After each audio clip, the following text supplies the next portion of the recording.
Hi guys, welcome to World Autoimmune Arthritis Day 2013, sponsored by the International Autoimmune Arthritis Movement.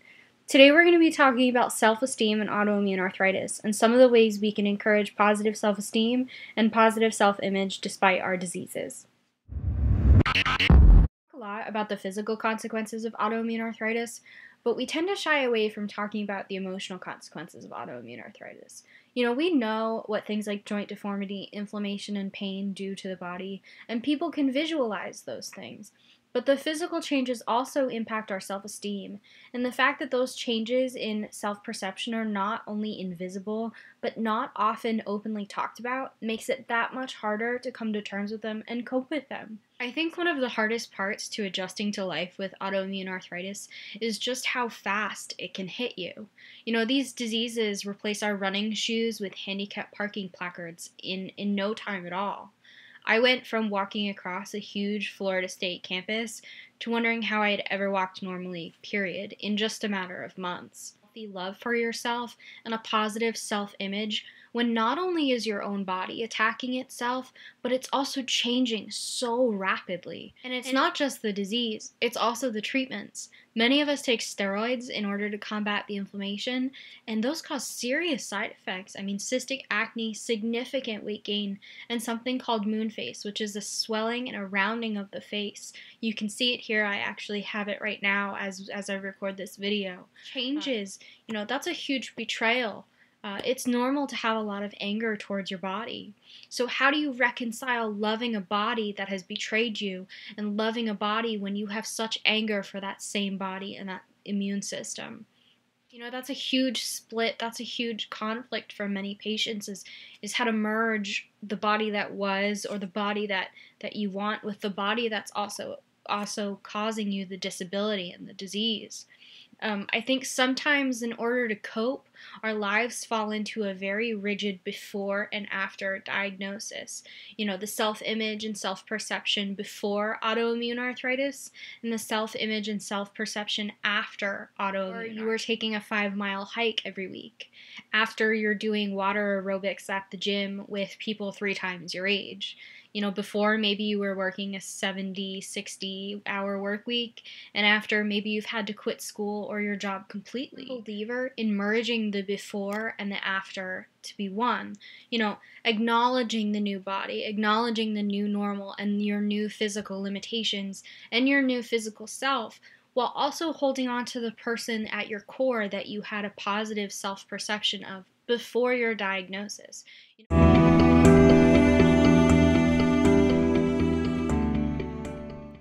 So, autoimmune arthritis after a diagnosis becomes a top priority in most patients' lives.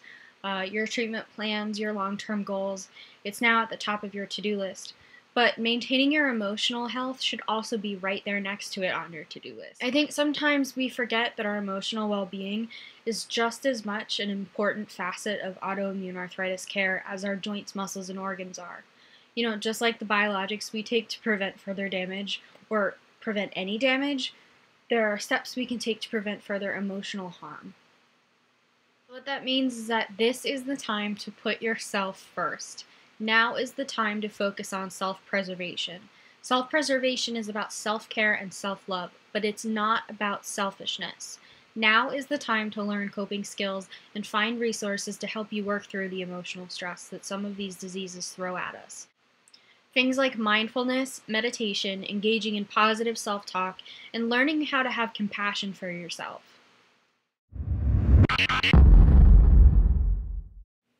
If your immediate circle includes relationships with people that bring you down, increase your stress level, and are overly critical of your new abilities, now is the time to reevaluate these relationships. It's absolutely critical that you surround yourself with people that are going to lift you up and see you through this journey.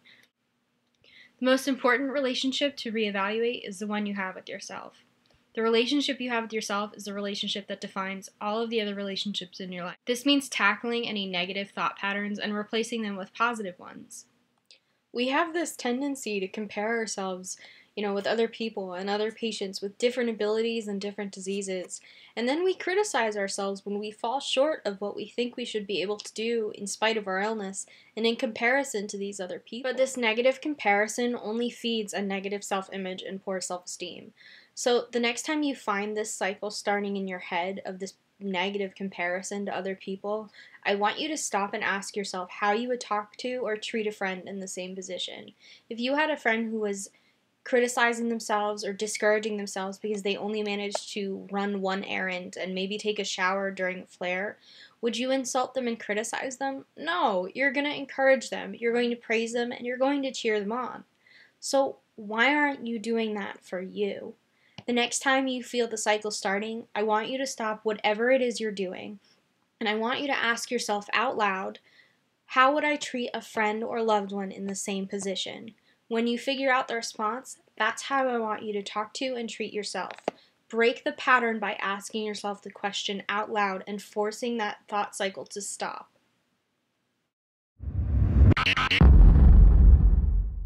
So you have a diagnosis, and now you have a game plan.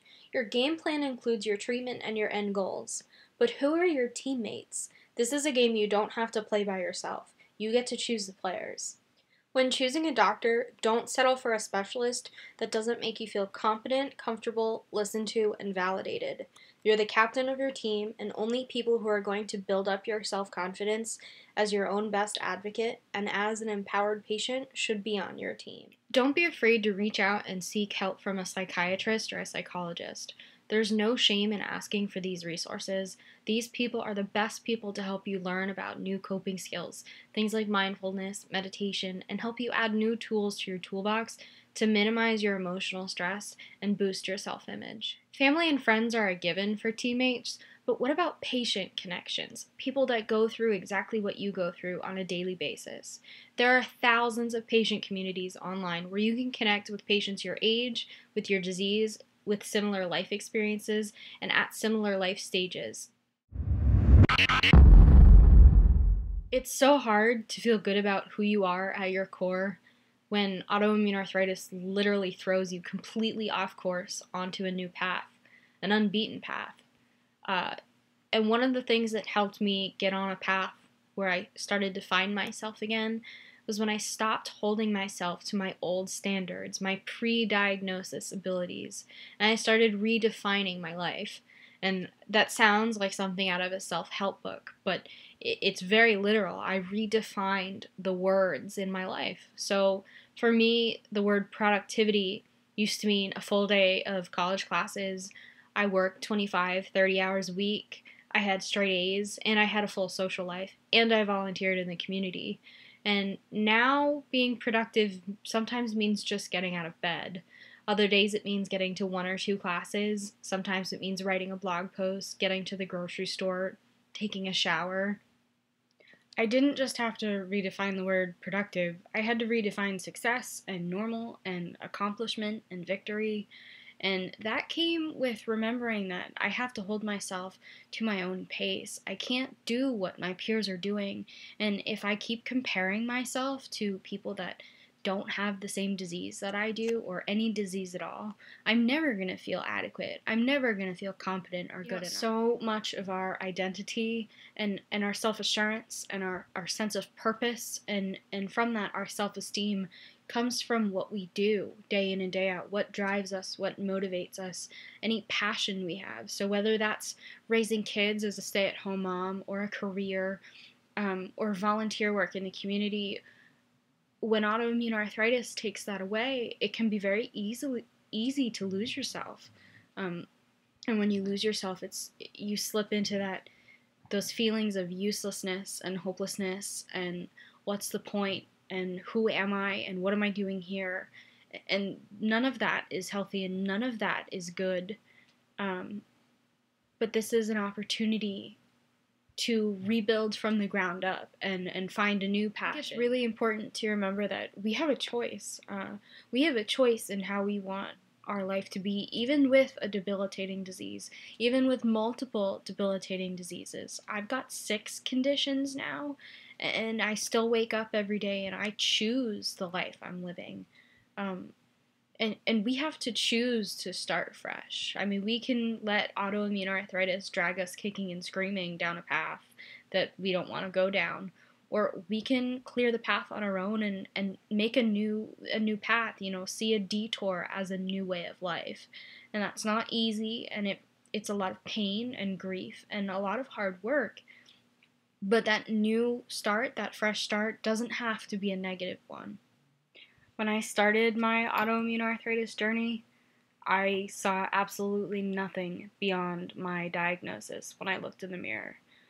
One of my lowest points was standing in my dorm room. I was just 18, a freshman in college, and I was standing in front of my mirror with a brush in one hand and in tears, wondering why I couldn't brush through my hair. I was so weak that I couldn't finish brushing my hair.